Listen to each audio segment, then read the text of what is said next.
et bienvenue dans Tour de Plateau. Tour de Plateau, l'émission où on joue à des jeux de plateau.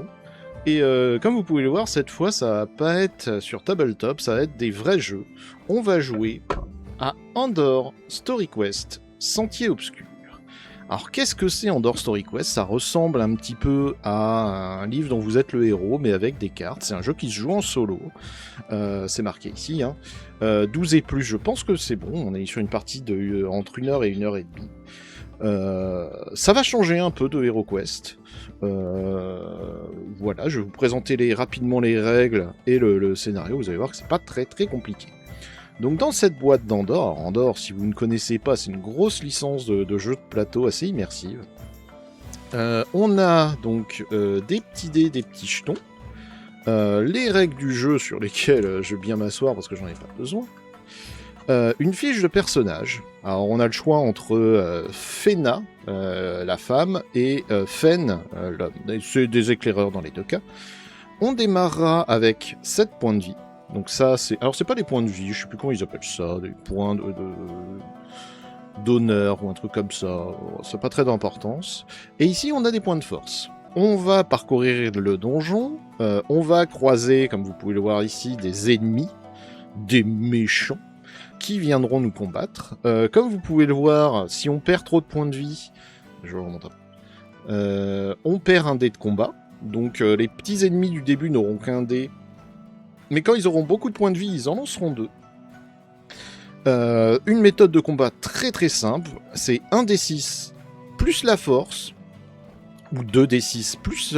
quand on lance 2d6, on garde le meilleur, mais dans tous les cas, on n'en garde qu'un. On additionne la force. Si on fait plus ou égal que l'ennemi, on gagne. Enfin, non. Si on fait plus que l'ennemi, on gagne. Si on fait moins que l'ennemi, on perd. Si on fait égalité, il ne se passe rien. Et le nombre de dégâts, c'est l'écart. Imaginons, je tombe sur un ennemi qui a 2 de force. Il lance son dé, il fait un 3, ça fait 5. Moi, j'ai 3 de force, je lance mon dé, je fais un 4, ça fait 7. J'ai 2 points de plus de force que lui, donc je vais lui faire 2 dégâts. C'est très très simple. On a 2 capacités spéciales, on a le couteau qui nous permettra de relancer un dé, et on a la corne de brume qui nous permettra de lancer 2 dés quoi qu'il arrive. Donc en gros, quand on est mourant, on fait un coup de et hop, on pourra se réveiller. Et c'est tout, il n'y a pas beaucoup plus de règles, on va en fait parcourir tout ce deck et découvrir ce qui va s'y passer. Sachant que je vous ai sorti ma plus belle boîte, oh là là, la Kniffel Extrême, qui est en fait une tour à dés. Regardez comme c'est malin. Alors attendez, parce qu'il faut que je trouve mes dés. Hop, j'ouvre mon merdier, regardez comme je mets, hop. Bon, elle est pas droite. Regardez, on va la faire en vrai. Je vais la foutre ici. Et voilà. C'est incroyable, non? C'est trop bien. Moi, j'adore. Ok, donc je sors tout le merdier. Et on va jouer à ça. Et je pense que cet été, ça va être un peu ça. Ça va être des jeux... des vrais jeux. Enfin, vrais. Les autres sont vrais aussi, mais des jeux où vous allez vraiment me voir jouer. Donc, je vais choisir de jouer Fen. Fen qui démarre avec 7 points de vie, qui démarre avec 1 point de force, qui combattra des ennemis. Alors c'est con parce que la lumière va un peu vous niquer. Est-ce que je pourrais pas... Je vais peut-être la tourner juste simplement comme ça. Ouais, ça devrait le faire. Parce qu'au final... Au final, vous voyez, hop, on va prendre donc les cartes 1 jusqu'à 56, si je dis pas de bêtises. Et tout le reste, on s'en fout, ce sera une autre aventure pour plus tard. Ok, alors je viens de vérifier, il s'agira bien de points de volonté, et non pas de points de... Je sais plus ce que j'ai dit. Putain, mais Maga, t'es bourré encore. Mais non, c'est pas vrai. D'ailleurs, c'est l'inverse. Moi, j'ai des dés oranges, et c'est les méchants qui ont des dés rouges. Donc on démarre avec 1 point de force, 7 points de volonté. On est très très très en colère, bien entendu. Je ne sais pas pourquoi. Tous mes personnages sont toujours très très très en colère. Je suis en train d'organiser le plateau. Je ne connais pas ce jeu. Si c'est de la merde, j'en serais fortement triste. Comment je peux faire pour que vous voyez tout? Bon, vous voyez pas... Ah si, je sais. Attendez.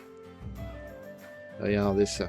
Voilà, je vais les mettre comme ça, et je vais les retourner ici, et on lira l'aventure ensemble. Oh là là, qu'est-ce que vous me faites faire? Oh, vous allez être content. Alors, je prends le manuel, car le manuel contient le début de l'histoire. Et le jeu nous dit bonne chance. Il fait... Attendez, parce que... Hop, on va se mettre dans l'ambiance quand même un minimum. Allons-y. Voilà, c'est beaucoup mieux. Il fait froid. Vous frissonnez. Vous vous recroquevillez et remontant vos jambes tout contre votre poitrine. Vous êtes seul et étendu sur le sol glacial et dur. Vous êtes en train de rêver ou la situation est-elle bien réelle? Au moment d'ouvrir les yeux, vous ressentez une douleur lancinante à l'arrière du crâne. Vous laissez votre tête retomber sur le côté. Vous êtes épuisé. Pourquoi n'avez-vous plus de force? Vous passez votre langue sur vos lèvres desséchées, craquelées, vous avez soif. Tellement soif. Et c'est dans le thème, hein, avec la canicule. Pensez à boire. Puis vous remarquez autre chose, des bruits réguliers. Un martèlement sourd. On l'a refait. Un martèlement sourd qui émane des murs. Je ne peux pas rester ici. Il faut que je me lève. Ces quelques mots vous aident à repousser la fatigue. Dans un incroyable effort, vous combattez la douleur qui bourdonne dans votre tête et ouvrez les yeux. Rien. Les ténèbres, l'obscurité totale. Il y a quelqu'un? Hasardez-vous tout juste assez fort pour couvrir le fracas du martèlement. Aucune réponse ne vous parvient. Le son étouffé de votre voix semble toutefois indiquer que vous vous trouvez dans une pièce exiguë. Vous prenez une profonde inspiration. L'air semble renfermer, mêlé à une odeur sèche et étrange. On dirait un soupçon sucré, du musc ou de la cannelle. Cela doit faire une éternité que cet endroit n'a pas été aéré. Suis-je venu ici de mon plein gré? Ai-je une mission? Vous demandez-vous? Mais vous avez beau vous creuser la tête, la situation reste incompréhensible. Et votre mal de tête n'arrange rien. Vous essayez alors tant bien que mal de vous concentrer sur vos derniers souvenirs. Vous étiez à Schombourg, à la taverne du Troll Ivre pour être exact. Ensuite vous êtes sorti, avez traversé le pont du marché, puis plus rien. Vous n'avez plus aucun souvenir du reste de la journée. Votre main tâte le pommeau de votre épée. Bien, vous dites-vous, soulagé d'avoir votre arme sur vous. Puis vous tâtonnez le sac de cuir que vous portez autour de la taille et tirez les lanières pour l'ouvrir. Une odeur de pain et de fromage éveille tout à coup vos sens. Vous fouillez à l'intérieur et vous y trouvez... Non, vous fouillez à l'intérieur pour voir ce qui s'y trouve et tombez sur une outre à moitié pleine. Vous y découvrez également un morceau de tissu, dans lequel sont emballées 2 torches, une pierre à feu et de l'amadou. Vous constatez avec joie que l'outre contient de l'eau. Vous en avalez une grande gorgée et vous sentez tout de suite beaucoup mieux. À présent les torches. Tchac, tchac, tchac, tch. Les étincelles surgissent et la lumière puissante inonde la pièce. Lisez la carte 1. Et j'ai les fins qui peuvent arriver, qui sont à la fin du bouquin. Donc je le mets de côté. Me revoici. Nous allons démarrer par la carte 1. Vous vous relevez en gémissant et ressentez à nouveau cette douleur sourde à l'arrière de votre crâne. Vous inspirez plusieurs fois profondément, puis vous levez la torche au-dessus de votre tête. Vous vous trouvez dans la pièce creusée à même la roche. Le sol est lisse, mais les murs et le plafond rappellent ceux d'une caverne.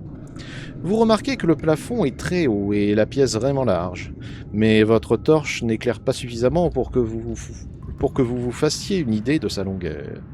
Quelques marches de pierre mènent à une deuxième pièce située en contrebas. Cette nouvelle salle est très grande, bien plus grande que la précédente, car si le plafond est à la même hauteur que dans l'autre pièce, le sol, lui, est bien plus bas. Alors, près de vous se trouve une imposante table de pierre, et en face de vous, le mur semble avoir été sculpté dans toute sa hauteur. Si vous souhaitez examiner ce bas-relief, prenez la carte 8, ça ressemble. Méfiance. Et si tout ceci était un piège? Vous aviez peut-être perdu connaissance tout à l'heure, ce qui expliquerait les terribles maux de tête. Si dans un premier temps vous préférez rester en sécurité près de la table, lisez la carte 15. Vous avez du pain et du fromage, reprendre des forces ne vous ferait pas de mal, d'autant plus que vous ne savez pas ce que vous risquez de croiser dans un tel endroit. Si vous décidez de manger, prenez la carte 11. Donc on se réveille comme un lendemain de cuite, on a soif, on a de la bouffe sur nous, on va éviter de la claquer dès le début, donc ça élimine le 11. Même si ça nous rendrait très certainement de la santé, c'est pas le moment. Alors en soi, j'aurais tendance à me dire méfiance et ça pourrait être un piège, mais dans le même temps, on est au tout début, et surtout, ma torche ne sera pas éternelle, et même si j'en ai une deuxième, il y a un moment, on va se faire niquer. Donc, on va choisir l'option numéro 8. C'est-à-dire, on va étudier les bas-reliefs. Le bas-relief est entièrement taillé dans la pierre. Un maître sculpteur y a représenté des nains à la forge et au minage des galeries. Certaines scènes évoquent également le chargement des chariots, le polissage des pierres précieuses et d'autres activités caractéristiques de la mine. Poursuivez votre lecture en page 16. Donc en effet, on devine ici un nain, ici peut-être un sorcier, là un chariot qui se balade, là un bouclier. Très bien. Alors, on cherche la carte 16. Une ligne assez épaisse se déploie le long de la partie inférieure du bas-relief. On dirait qu'elle marque une frontière. Sous cette ligne, vous remarquez plusieurs créatures horrifiques. Des gores, des skralls, des wardrak et même un immense dragon. Je n'ai aucune idée de ce que sont ces créatures, je n'ai pas assez joué en dents. Leurs griffes tendues et leur gueule ouverte laissent penser qu'elles cherchent par tous les moyens à pénétrer dans le royaume des nains. Mais les nains, eux, alimentent un immense feu dans une cheminée, et d'ingénieux canaux guident la fumée vers les grottes où se trouvent les créatures. C'est vachement malin. Cette gravure vous emplit de joie, vous qui avez mené de nombreux combats contre ces monstres. Épreuve de force. Si vous réussissez, lisez la carte 10. Si vous échouez, obtenez tout de même plus 1 en force. Et car regardez ce bas-relief. Alors attendez, c'est quoi épreuve de force? Point règle. Alors, point de force, point de volonté... Épreuve de force. Alors, les épreuves de force fonctionnent de la manière suivante. Vous lancez un dé. Si c'est inférieur ou égal à votre niveau de force, vous avez réussi. En revanche, si le résultat est supérieur, c'est raté. D'accord. Donc, on va retirer ces dés-là. On va les mettre là pour le moment. 3. J'ai 1 de force, donc c'est raté. Cependant, je vais quand même gagner un point de force parce que c'est noté et on va lire la carte 7. Vous vous trouvez dans la pièce où vous vous êtes réveillé. Vous n'avez pas encore examiné le bas-relief, il est peut-être temps de vous y intéresser. Prenez la carte 8. Donc nous, on peut pas, c'est déjà fait. Avez-vous bien observé l'endroit où vous avez perdu connaissance, à côté de la table? Si vous ne l'avez pas encore fait, cela peut valoir le coup. Vous devriez bien pouvoir y trouver un début d'explication concernant votre présence ici. Vous n'avez certainement pas choisi cet endroit inconfortable pour piquer un petit somme. Si vous n'avez toujours rien mangé, votre estomac vous le fait savoir. Comment allez-vous tenir? Débarrassez-vous de l'odeur viciée de la pièce en emplissant vos poumons du bon fromage qui se dégage de votre besace. Si vous avez déjà tout fait mais vous êtes encore ici, ne traînez pas. Si vous avez lu la carte 15, la carte 17 vous indiquera le chemin à suivre, mais ne lisez pas avant d'avoir lu la carte 15.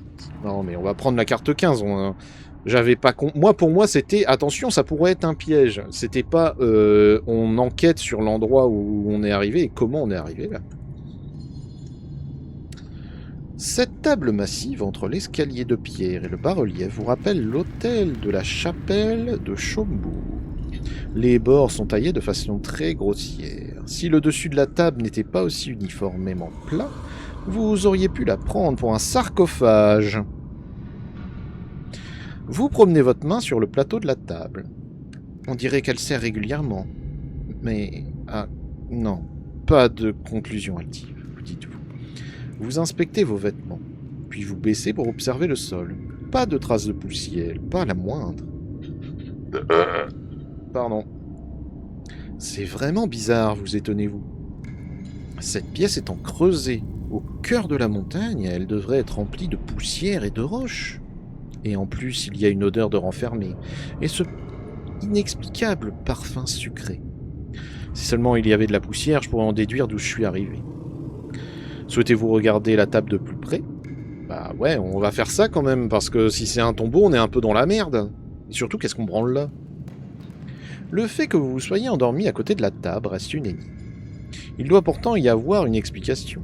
Vous vous positionnez face à la table et tentez de la faire bouger en la poussant de toutes vos forces, mais elle ne se déplace pas d'un millimètre. Vous vous penchez alors pour regarder sous la table et constatez alors qu'elle a été taillée à même la roche. Elle ne se déplacera effectivement pas. Étonnant comme sculpture. Vous en examinez tous les bords et finissez par percevoir un léger sifflement lorsque vous effleurez celui orienté vers le bas-relief. Voyons voir, murmurez-vous en vous penchant. Deux emplacements attirent votre attention. Juste sous le rebord de la table, 3 disques de taille d'1 pouce ressortent. À proximité, plusieurs trous sont également visibles. Si vous souhaitez observer tout cela de plus près, prenez la carte 12. Bien que vos yeux se sont posés sur la grande table de l'autre côté, cet élément est le seul à arborer des rainures délicates qui a attiré votre regard.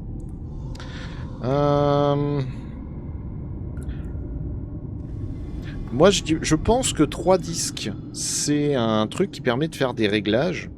Et une rainure, c'est que ça peut peut-être s'ouvrir. On va partir sur les 3 disques. Donc, on va aller à la carte 12. Ce ne sont pas des disques décoratifs, ce sont des boutons. Vous l'avez dit. Les rainures qui les entourent vous ont mis sur la piste. Il ne vous reste plus qu'à prendre votre courage à deux mains et appuyer sur l'un d'eux. Allez, qui ne tente rien à rien. Vous décidez d'actionner celui du milieu.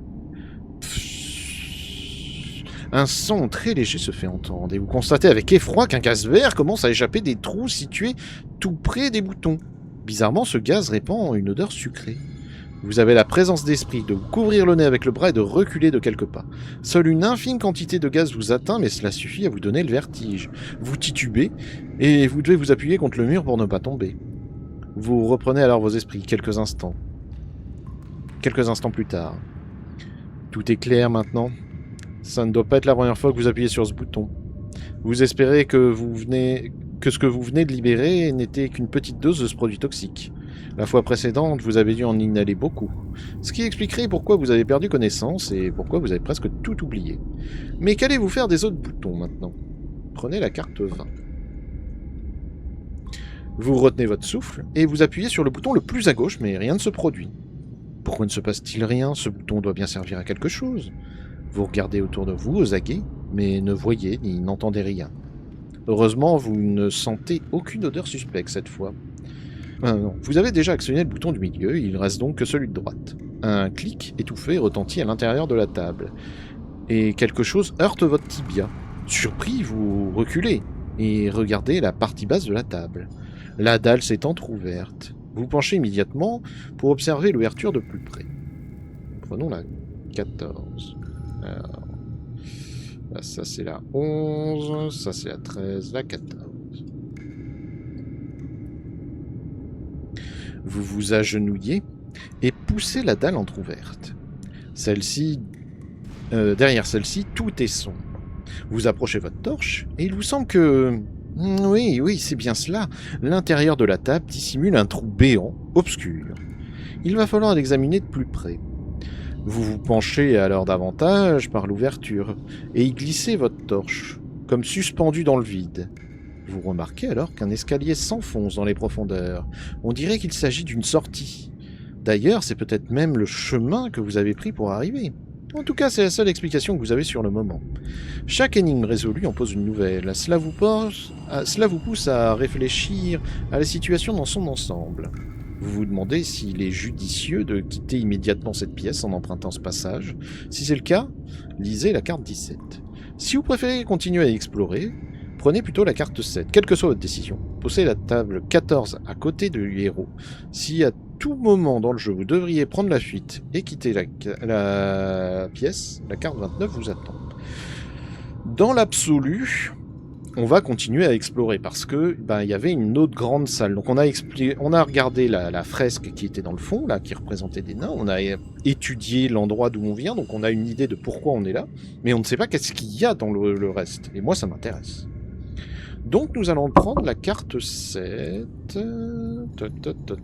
qui est en fait déjà dans le paquet. Elle est là. Donc on se retrouve dans la pièce. Examiner le bas-relief, c'est fait. Est-ce qu'on prendrait pas un temps pour manger? Le fait que mon estomac me dise miam miam, il y a faim, j'accepte cette idée. Ah! Vous mordez avec délectation dans le fromage et le pain noir qui se trouve dans votre besace. Cela ne doit pas faire très longtemps que vous êtes ici, car le pain est encore frais. Tout en mangeant, vous buvez de grandes lampées d'eau de votre outre. Et voilà que cela recommence, le martèlement. Il s'était arrêté un moment, mais là, vous l'entendez à nouveau, plus fort. Quelqu'un semble vouloir se frayer un chemin jusque dans la pièce où vous vous trouvez. Ou serait-ce juste jusqu'à vous? Quoi qu'il en soit, vous ne devez pas traîner ici. Ce repas vous fait reprendre des forces, donc on est passé à 3 de force, et on va lancer un dé. Ah, fait chier. 1. Dommage. Si vous n'avez pas encore fait le bas-relief, si vous souhaitez examiner, c'est la carte 15, le martèlement s'est enfin arrêté, ce qui laisse un tremblement. Si vous souhaitez comprendre d'où viennent les vibrations dans le mur, vous pouvez prendre la carte 3. En soi, étant donné que je peux m'échapper à tout moment, le martèlement, ça pue. Hein. En fait, j'aurais plutôt eu tendance à aller dans l'autre pièce. Mais le martèlement, ça pue vraiment du cul. Bon, on va bien voir, hein. De toute façon, il nous dit si à un moment vous devez fuir. Donc, on va bien voir. Vous vous concentrez pour écouter le martèlement. Il semblerait que le bruit provienne de l'escalier de pierre, dans le coin de la pièce, comme si quelque chose se tramait en dessous. Quelque part dans les profondeurs obscures, vous rassemblez votre courage et commencez à descendre les marches discrètement. Vous maintenez la torche bien au-dessus de vous pour éviter qu'elle ne vous éblouisse. Vous arrivez en bas de l'escalier. La torche éclaire tout juste assez la salle où vous vous tenez pour que vous puissiez distinguer quelques éléments. À environ 10 pas de vous, une porte en bois très abîmée trône au milieu du mur. Elle a visiblement été détériorée par l'éboulement du couloir juste derrière et ne tient plus que par un gond. La galerie qui se trouve derrière cette porte est entièrement obstruée par des pierres, impossible de passer par là. Le martèlement incessant laisse penser... Attendez, j'ai perdu ma ligne.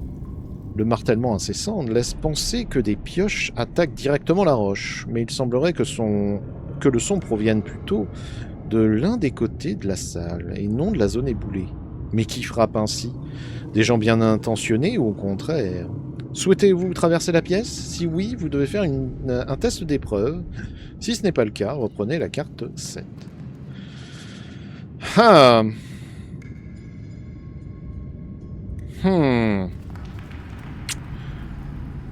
Ça veut, à mon avis, on est dans une pièce ou dans une zone avec des nains.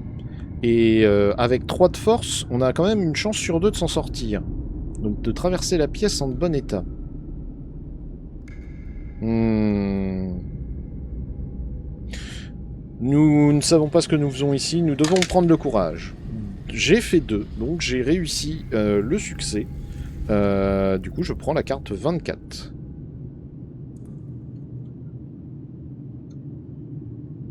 Vous traversez la pièce, puis entrez dans une salle plus basse encore.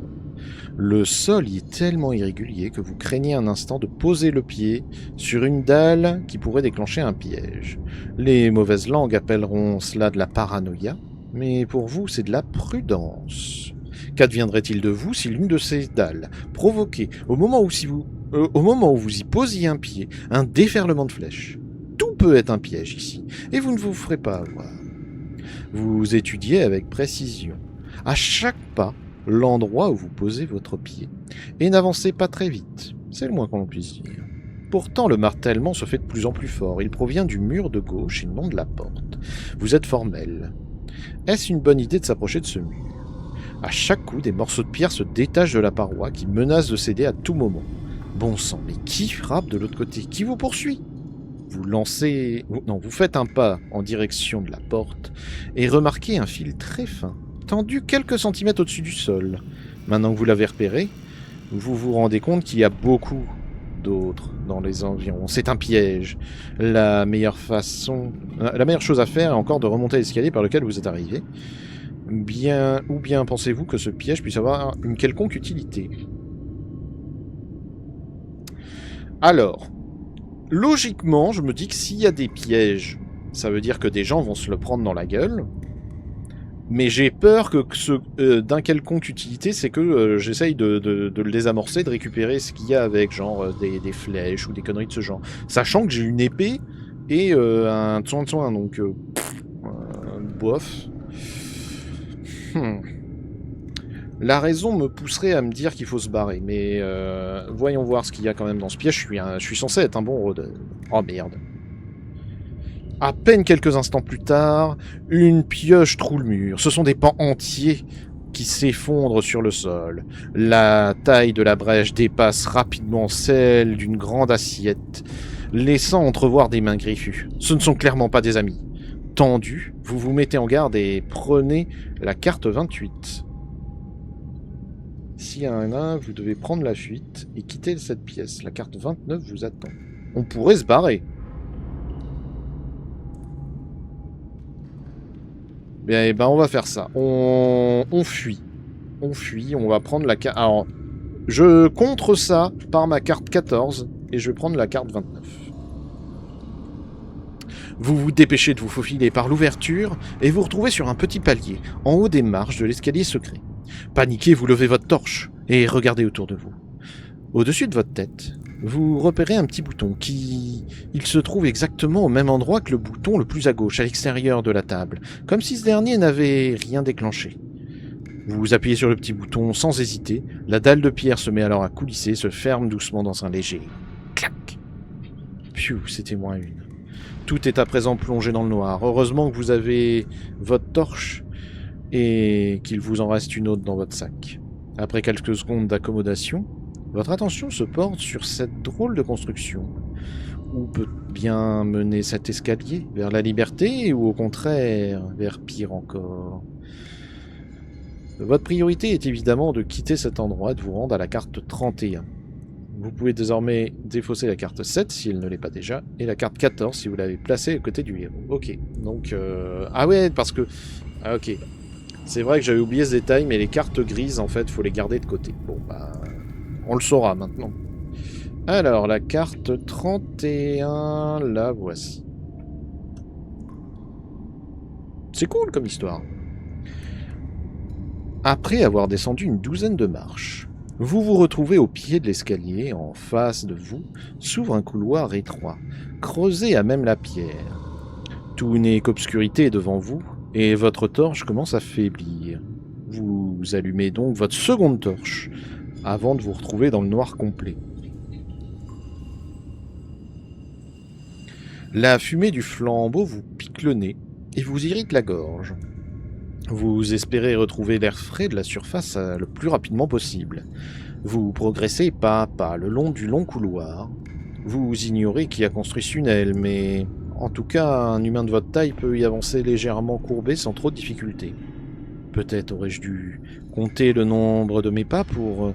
Vos pensées sont soudain interrompues par un bruit diffus. Votre sang se glace dans votre veine. Vous n'êtes pas seul dans ce couloir. Tenaillé par un mauvais pressentiment, lisez la carte 33.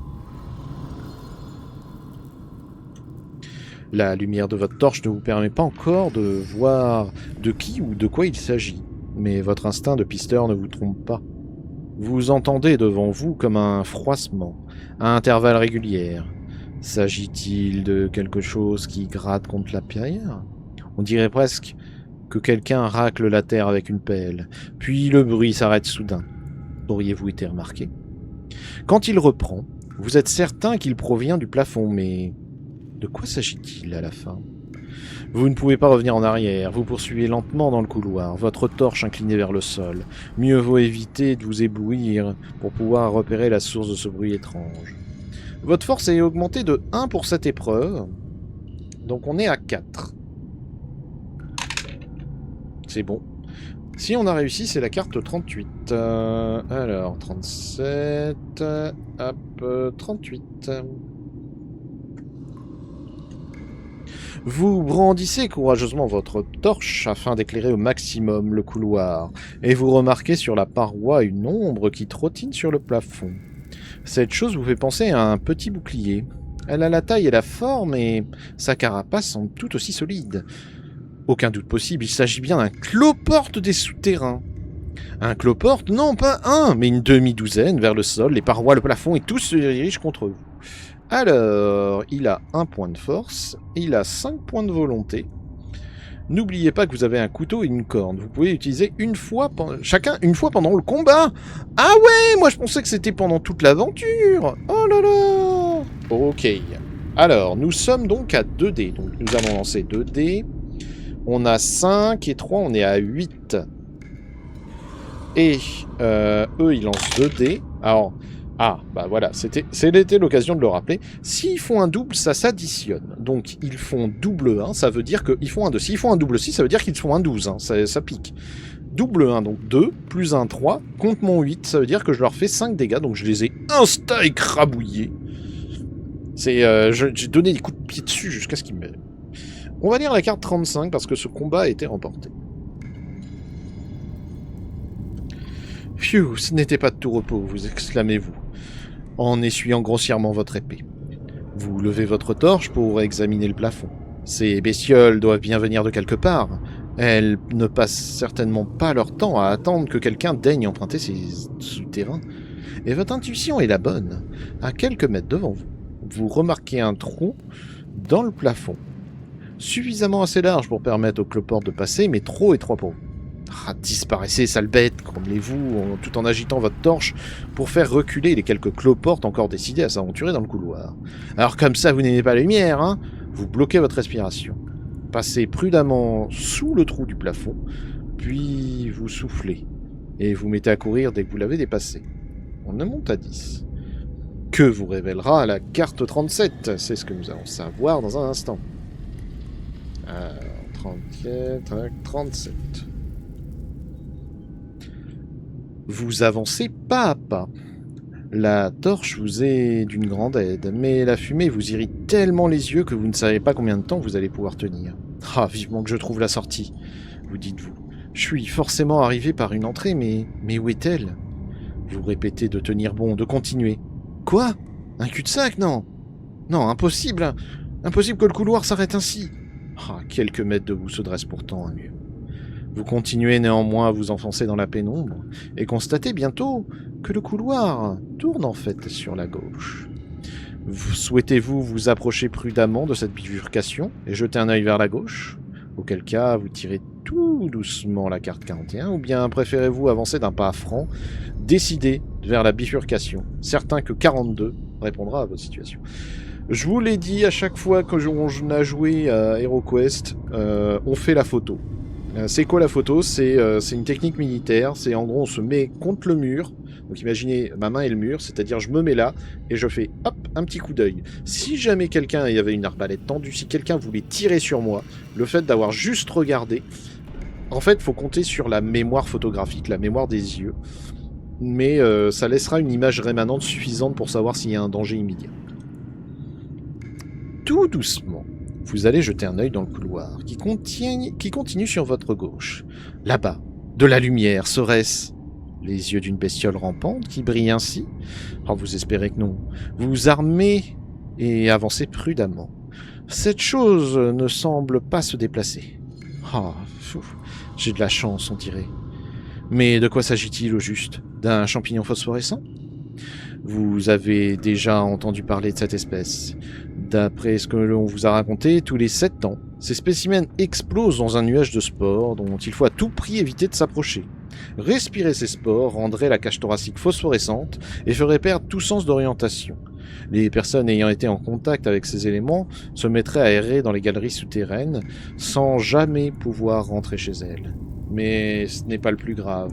D'après les récits, la mort s'ensuit inévitablement au bout de quelques jours. Vous vous ressaisissez. Inutile de vous faire peur en vous racontant ce genre d'histoire. Vous faites appel à toute votre volonté et avancez courageusement vers la source de lumière. Alors, c'est une fois par an, hein, donc... Oh merde, raté. On a fait un 6 au lieu de 3. Alors, la carte 43. Votre état mental commence sérieusement à vous inquiéter. Qui vous fait cultiver toutes ces angoisses ? Que s'est-il passé pour que, lorsque vous étiez inconscient, quelqu'un cherche-t-il à manipuler votre esprit ? Assailli. Par toutes ces questions, vous sacrifiez un point de volonté pour vous calmer et vous concentrer sur la source de lumière. Vous vous en approchez doucement. Finalement, ce n'est qu'une fente verticale à l'aspect peu naturel. Est-ce ça qui vous a mis dans un tel état ? Regardez par cet interstice avec la carte 45. Vous vous accroupissez pour observer la fente, située dans la partie basse de la paroi. Elle est aussi longue que votre avant-bras, mais si étroite que vous ne pouvez pas y glisser ne serait-ce qu'un doigt. Un petit courant d'air se trouve néanmoins son chemin. Vous inspirez profondément de l'air frais. Quelle sensation merveilleuse. Vous profitez encore de quelques bouffées d'air pur, puis jetez un œil à travers l'interstice. Vous apercevez des buissons. Que c'est beau. Vous vous laissez aller. Et surtout, vous comprenez qu'il s'agit du bout du couloir et donc de la fin de ce boyau. Reste encore à trouver comment le rejoindre à l'extérieur, et c'est bien plus facile à dire qu'à faire. Prenez la carte 52 pour savoir si vous êtes réjoui trop tôt.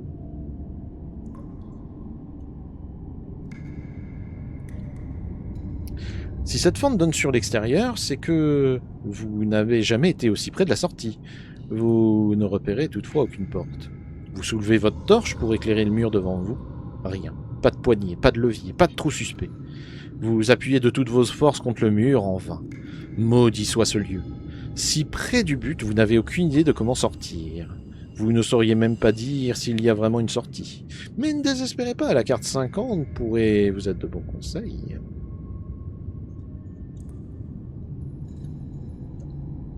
Ah bah une carte grise. Pousser et forcer n'a servi à rien. Vous vous dites qu'une approche plus délicate serait certainement plus efficace. Et ça tombe bien, car vous vous êtes déjà exercé tout à l'heure en manipulant les boutons sous la table. Si c'est ce que vous décidez de faire, lisez la carte 47. Si vous pensez que les mécanismes secrets se trouvent plutôt au niveau des parois latérales et que vous souhaitez y promener vos mains, lisez la carte 54. Ça sent la bonne idée de con pour se faire bouffer par je sais pas quelle bestiole. Des doutes vous assaillent dès qu'il est question de boutons. Ce n'est pas comme si vous n'aviez pas été victime de vos précédents essais. Si vous préférez approcher prudemment votre torche des recoins du mur ainsi que des murs adjacents, éclairez la carte 44. À tous les coups, c'est un truc de débutant, pensez-vous. Vous tirez votre épée du fourreau, prêt à l'insérer dans la fente pour élargir cette dernière. Profitez-en pour dégainer la carte 48 par la même occasion. Une bonne méthode si vous voulez casser votre épée. Si vous ne souhaitez pas abîmer votre épée, il vous faudrait une pioche. Mais où en trouver une? Vous avez besoin d'une pause pour réfléchir. Vous éteignez alors votre flambeau et vous allongez sur le sol de votre plein gré cette fois-ci. Si c'est ce que vous décidez, faire la 53. Alors, à la mettre de côté. Moi, je vais déjà regarder autour. On va regarder avec la 44, qu'est-ce qu'il y a aux alentours. Avant de mettre mes doigts n'importe où, j'aime bien savoir qu'est-ce qu'il y a.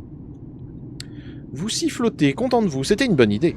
Vous apercevez une très fine rainure, luisante, qui forme un cadran rectangulaire, aucun doute. Vous vous trouvez devant une porte taillée dans la pierre, décorée d'un beau symbole artisanal. Mais une question vient alors assombrir votre joie. Comment l'ouvrir? Vous approchez votre torche de la porte à la recherche d'un mécanisme caché, et après plusieurs minutes d'observation, vous vous trouvez enfin devant quelque chose, à la carte 51. Il est possible que vous ayez déjà consulté la carte 51. Si c'est le cas, vous la lisez à nouveau et vous faites pas chier. Très bien. Rien. Ce n'est pas possible. Vous secouez la tête de dépit et inspirez profondément. La fumée de votre torche vous irrite la gorge et vous vous sentez de plus en plus mal. Un peu d'air frais qui passe à travers de la fente ne suffit pas. Au moins vous avez preuve de bonne volonté. On va remonter à 11. Vos recherches vous ont fait perdre du temps, beaucoup de temps. Vous constatez avec effroi que votre torche ne va pas tarder à s'éteindre. Posez cette carte à côté de votre carte héros pour vous rappeler que votre torche est sur le point de s'éteindre. Si une autre carte attire votre attention sur la même chose, souvenez-vous de cette carte et suivez les instructions en page 55. Par ailleurs... Ah oui, merde, vous la voyez pas, excusez-moi. Par ailleurs, si une carte vous indique de piocher cette carte alors que vous l'avez déjà fait, rendez-vous directement à la 55. Sinon, retournez à la 50. Prenez une décision qui pourrait vous permettre de sortir de ce boyau et de respirer l'air extérieur.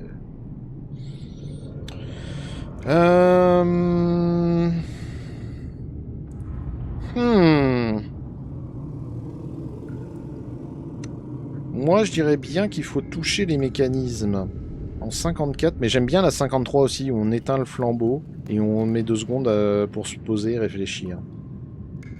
En même temps, on pète la santé. Hein.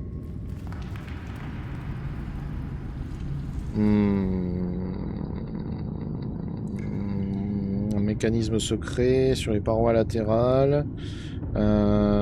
Manipulant les boutons.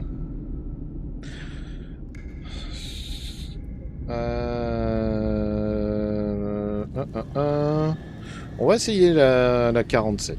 C'était la première option. On va faire l'approche délicate. 47. Et merde.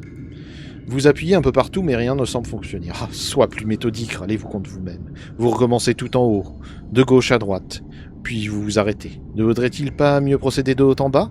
Quelle est la meilleure stratégie ? Les doutes vous envahissent, mais alors que vous finissez par conclure que cela n'a pas d'importance, le tout est d'y mettre. Allez, au travail. Vous tâtonnez consciencieusement le mur, il y a forcément un mécanisme, vous en êtes convaincu. Vous continuez à tâtonner, tandis que le temps passe. Arrivé au niveau de la dernière zone, encore inexplorée, vous vous mettez à perdre espoir, mais ce coin en bas à droite, il a l'air de cacher quelque chose. Et bah, vu qu'on l'a lu 2 fois, on va directement passer à la 55, visiblement. Vous pensiez pas pouvoir passer plusieurs fois par ici et récupérer 2 points de volonté à chaque fois ? Eh bien non, vous vous êtes trompé. Et maintenant vous voilà servi, votre torche est éteinte. Peu de temps après, la pénombre s'installe, également de l'autre côté de la fente. Vous tâtonnez encore autour de vous, rien. C'est alors que vous entendez ce froissement, ce bruit familier, encore ces sales bêtes. Elles vont finir par avoir raison de vous. Vous prenez les devants, ne pas vous laisser ensevelir et attraper la carte 1. Et en gros, on recommence le jeu. Alors... Normalement, je le ferai, mais pour le bien de la vidéo, on va considérer que je reviens en arrière. On voyage dans le temps. Regardez, je suis Doctor Strange. Et on va considérer que ces 2 cartes, du coup, ne sont pas prises en compte. On va juste les mettre ici. En dessous. Vous ne voyez pas, je les ai mis là, ici. Ok. En vrai, j'ai envie de lire la 48 parce que ça me fait rire. Et étant donné qu'on a voyagé dans le temps et qu'on est considéré comme ayant déjà perdu, on va lire la 48. Juste pour rire. Vous grattez d'abord la fente au bout de votre épée. Vous grattez d'abord la fente du bout de votre épée doucement, dans l'espoir d'agrandir l'interstice, mais vous vous résignez rapidement en constatant que cela ne sert à rien. Vous glissez alors votre lame dans la fente jusqu'à ce qu'elle ne bouge plus, et vous puissiez vous en servir comme d'un levier. Tandis que vous appuyez de toutes vos forces, l'espoir vous gagne. La roche tient bon, mais vous n'avez pas dit votre dernier mot. Une épreuve de force. Réussi. Donc... Si vous réussissez, la roche fissure et vous allez passer à la 46. Tchac! Quelle incroyable démonstration de force! Et pourtant c'était stupide, vous devez l'admettre. La pointe de votre épée s'est brisée. Elle est restée coincée dans la fente. Vous regardez fixement la lame dans l'espoir que le bout cassé repousse tout seul. Il ne manquait plus que ça, Gromléo. Vous retirez tout de même la pointe cassée du rocher et la rangez. Vous trouvez un forgeron capable de réparer ça.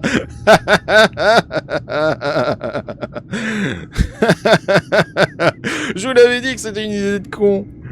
Voilà, et normalement tu perds un point de force. La carte 46 à côté de votre héros pour vous rappeler de ce manque. Et maintenant, meilleure décision. Ok, donc c'était pour rire. On a rigolé. Maintenant, on va prendre la 54 qui me paraissait être l'autre bonne option. Mais je me suis dit, je vais plutôt prendre la 47 et j'aurais peut-être pas dû, on va voir. Donc là, on va mettre les doigts sur la surface, mais sur les côtés. Vous faites glisser vos doigts sur la surface rugueuse de la pierre. En tant que pisteur, vous remarquez souvent des éléments que les autres ne voient pas. Vous tâtonnez les parois à la recherche de creux et de reliefs qui représenteraient une certaine régularité et formeraient par exemple une ligne ou un cercle.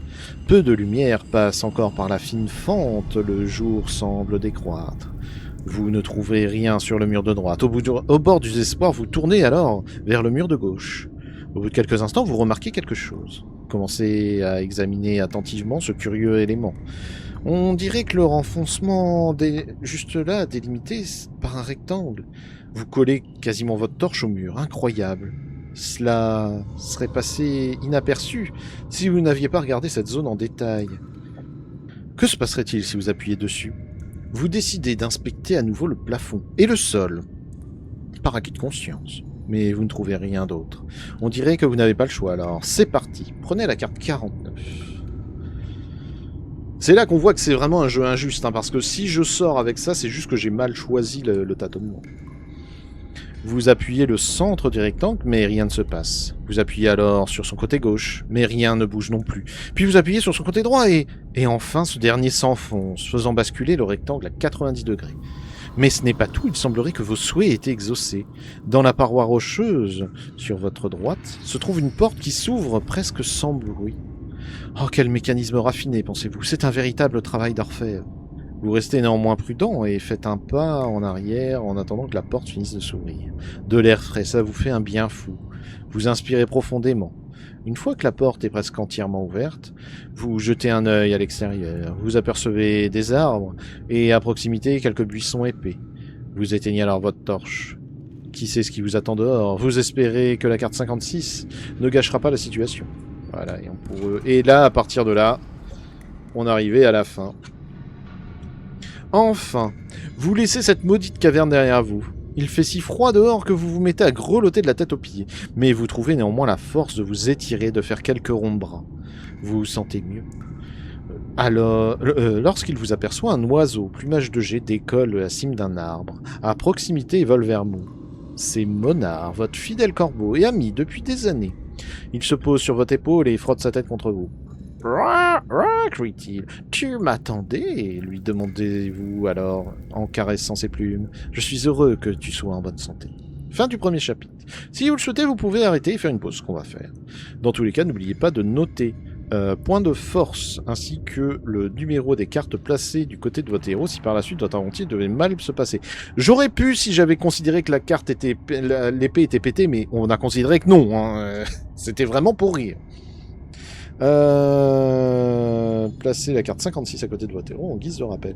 Ok, bah c'était rigolo. Qu'est-ce qu'il y avait d'autre donc? Ah, qu'est-ce qui se passait sur la 53? Alors 53, c'est si on s'était allongé. Ce n'est qu'une fois allongé que vous prenez conscience de votre état de fatigue. Les yeux se ferment tout seuls. Vous tentez tout de même de vous concentrer et de réfléchir à votre problème. En vain. Le sommeil finit par avoir raison de vous. Et vous plongez dans un rêve dans lequel vous trouvez des pioches. Quelle ironie. Ces dernières, en rangée infinie, défilent au rythme de la musique martiale, telle une armée de soldats. Le ciel est gris, les pioches sont noires. Seules leurs têtes ont une couleur rouge champ. Et elles marchent au pas. C'est perturbant. Et ce n'est pas tout à fait ce dont vous souhaitez rêver. Vous auriez préféré voir un magicien apparaître et exaucer 3 vœux. En premier lieu, vous lui auriez demandé une source de lumière qui ne vous asphyxie pas. En deuxième, une pioche. Et en troisième, soudain, l'une des pioches sort du rang et s'en prend violemment à un nain qui se tenait debout près du mur. Non, c'est trop. Voir un gore être martyrisé, cela ne vous dérange pas, mais un nain, non. Vous vous réveillez en sueur, allumez votre Porsche et espérez que vous ferez une meilleure décision. Ok. Je regarde un peu les autres cartes. La panique, disparaissait les bestioles. Donc ça, c'est le combat contre les copains. Oh, la 30, il y avait un truc trop bien. Ok, ben du coup nous on s'est barré. Bah je sais pas si c'était important, mais nous on l'a pas. Donc écoutez, voilà pour cet épisode de Tour de Plateau un peu spécial. C'est un peu les épisodes des vacances. La prochaine fois, du coup, on fera la suite de l'aventure. On on jouera avec Fen qui aura 11 et 3. Et avec aucun ennemi, vu qu'on les a éclatés, ces cons de cafards. Je vous remercie de m'avoir regardé. Comme d'habitude, je vous invite à mettre un pouce vers le haut, dans ce sens-là, comme ça, si ça vous a plu, et dans ce sens, si vous trouvez que c'est de la merde et que vous préférez qu'on joue à HeroQuest. Évidemment, partagez cette vidéo, parlez-en à vos amis, à votre famille, à vos collègues. Abonnez-vous si c'est pas déjà fait, et si vous trouvez que mon travail est intéressant. Et alors, évidemment, mettez un commentaire si vous voulez mettre une emote, une question, n'importe quoi. De toute façon, je réponds à tous les commentaires autant que possible. Et si j'y réponds pas, c'est que j'ai pas grand chose à dire. Donc je vous mettrai quand même un cœur ou un pouce vers le haut pour signifier que je l'ai lu. C'est tout pour moi. À bientôt dans le prochain épisode de Tour de Plateau où on fera la suite des aventures d'Andorre, les Sentiers Obscurs. À bientôt.